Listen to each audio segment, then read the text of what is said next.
Hi, this is Saifullah. Alhamdulillah, Ramadan, the month of blessing and forgiveness. It's a time for spiritual growth and self-reflection. It's a month where we fast down to church and recite Holy Quran. At last, we say, and may our fast be accepted, and our prayers be answered, and sin be forgiven. Alhamdulillah. আজকে আমরা খুবই গুরুত্বপূর্ণ একটা class করব প্রিপোজিশনের উপরে। প্রিপোজিশনটা খুবই গুরুত্বপূর্ণ, কেননা এটা রুলস করার পরে আমরা যখন অ্যাপ্লাই করতে যাই আমাদের অনেক সমস্যা হয়। সমস্যাটা হওয়ার কারণ হলো আমরা এটা বুঝে করি না। আজকে ক্লাসে আমরা কয়েকটা প্রিপোজিশন সুন্দরভাবে ক্লিয়ার করব ইনশাআল্লাহ।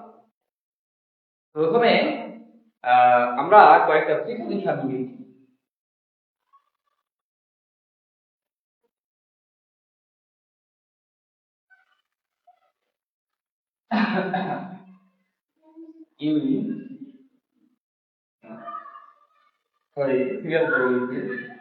on, in,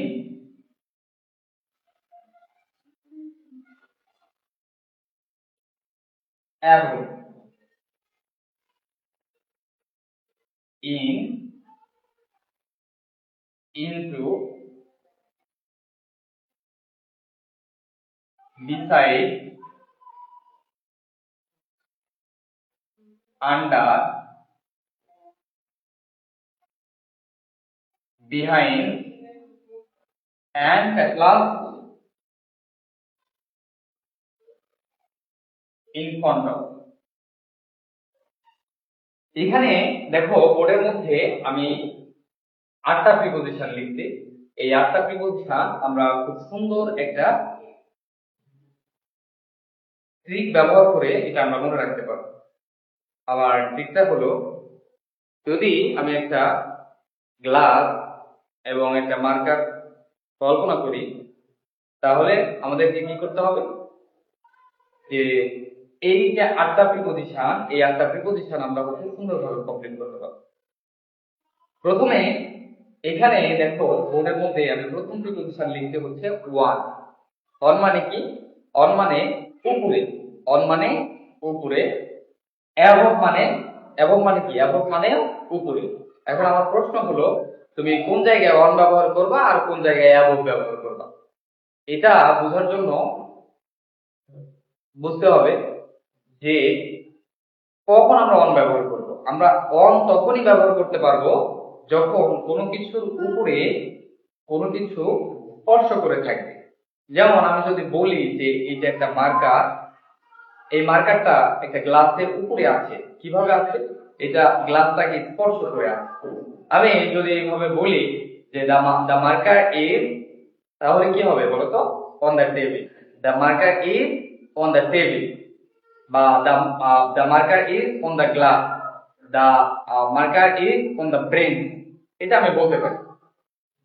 এবার দেখো অ্যাবভটা কখন ব্যবহার করব? অ্যাবভ ব্যবহার করব যখন কোনো কিছুর উপরে কোনো একটা বস্তু থাকবে, কিন্তু বস্তুটাকে এটা কি করবে না, স্পর্শ করবে না।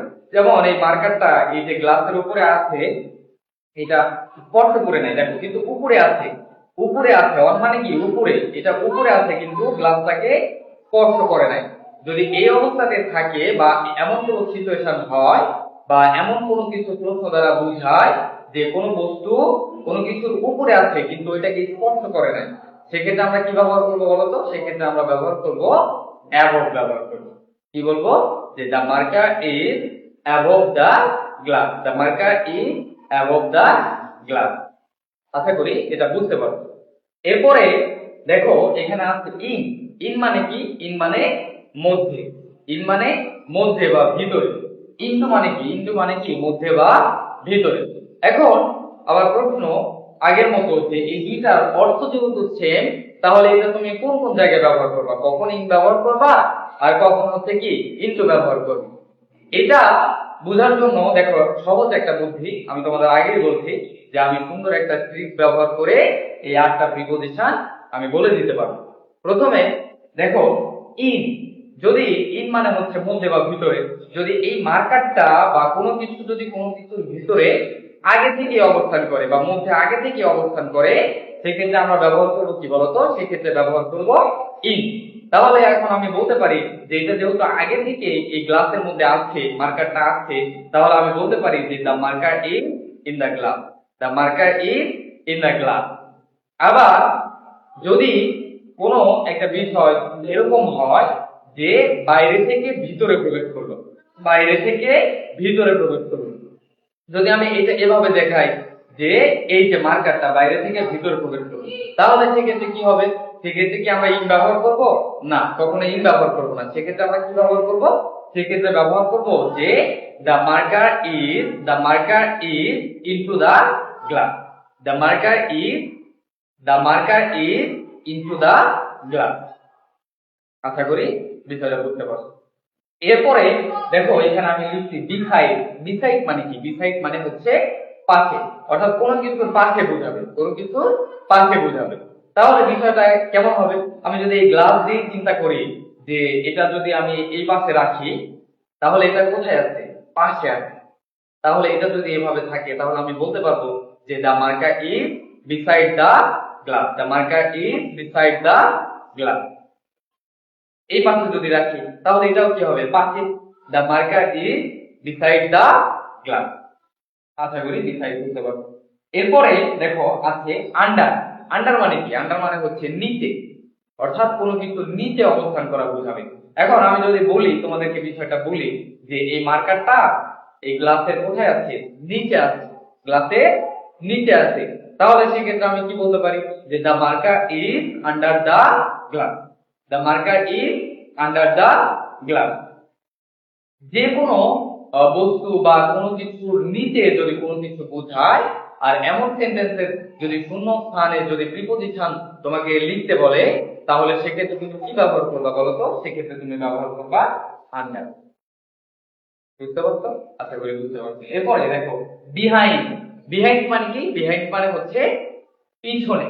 বিহাইন্ড মানে কি? বিহাইন্ড মানে পিছনে। তাহলে এখন আমি এই মার্কারটা যদি আমি এই যে গ্লাসের পিছনে ধরি, তাহলে কি হবে? যে the marker is behind the glass, the marker is behind the glass. এভাবে কোনো ধরো কোনো কিছুর পিছনে কোনো কিছু যদি অবস্থান করে আর এমন সেন্টেন্সে যদি প্রিপজিশন লিখতে বলে, তাহলে আমি অবশ্যই কি ব্যবহার করবো বলতো? বিহাইন্ড ব্যবহার করবো। বুঝতে পারছো? ঠিক আছে।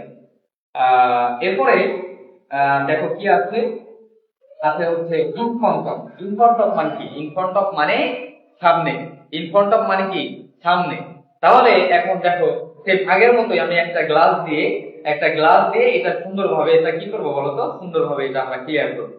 তাহলে দেখো এই মার্কারটা আমি গ্লাসের সামনে রাখলাম, মার্কারটা গ্লাসের সামনে আছে। তাহলে আমি কি বলতে পারি বলতো? যে the marker is in front of the glass, the marker is in front of glass, বা the marker is in front of the glass, এটা আমি বলতে পারি। আবার ক্লাসের মধ্যে স্টুডেন্ট আছে, অনেক স্টুডেন্ট আছে, বা 10 জন স্টুডেন্ট আছে, 20 জন স্টুডেন্ট আছে, আমি এভাবে বলতে পারি যে I am in front of 10 student, I am in front of 10 student, I am in front of 10 student, বা তোমরা আমাদের সামনে আছো। ঠিক আছে? বা সামনে বোঝালে আমি কি ব্যবহার করবো বলতো? এমন কোন সেন্টেন্স যদি থাকে, যদি সামনে বোঝাতে বলে, তাহলে আমি সেক্ষেত্রে কি ব্যবহার করবো বলতো? ইন ফ্রন্ট অফ ব্যবহার করবো। কি ব্যবহার করবো? In front of. এখন এই সম্পূর্ণ ক্লাসটা দেখো, একটা ক্লাসের মধ্যে আমরা 8টা প্রিপজিশন, এটা সুন্দরভাবে ক্লিয়ার হয়ে গেল। আমি এটা আবার সামারি করে বলি। যেমন সুন্দরভাবে আমি শর্ট করে বলতেছি যে যদি কোনো কিছুর উপরে স্পর্শ করে থাকে, তাহলে আমরা কি ব্যবহার করব? অন ব্যবহার করব। তাহলে এটা কি হবে? যে the marker is on the glass. কোনো কিছু যদি কোনো কিছুর পাশে বোঝায়, তখন এটা আমরা কি ব্যবহার করব? বিসাইড ব্যবহার করব। যেমন এটাতে পাশে পাশে বোঝাতে আমি ব্যবহার করব যে the marker is beside the glass.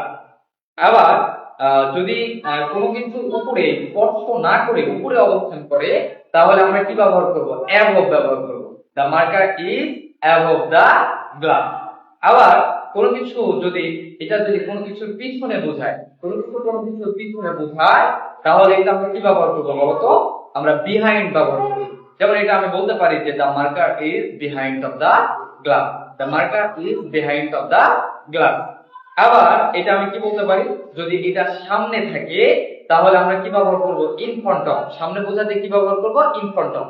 তাহলে আমরা এটা বলতে পারি যে the marker is in front of the glass. The marker is in front of the glass.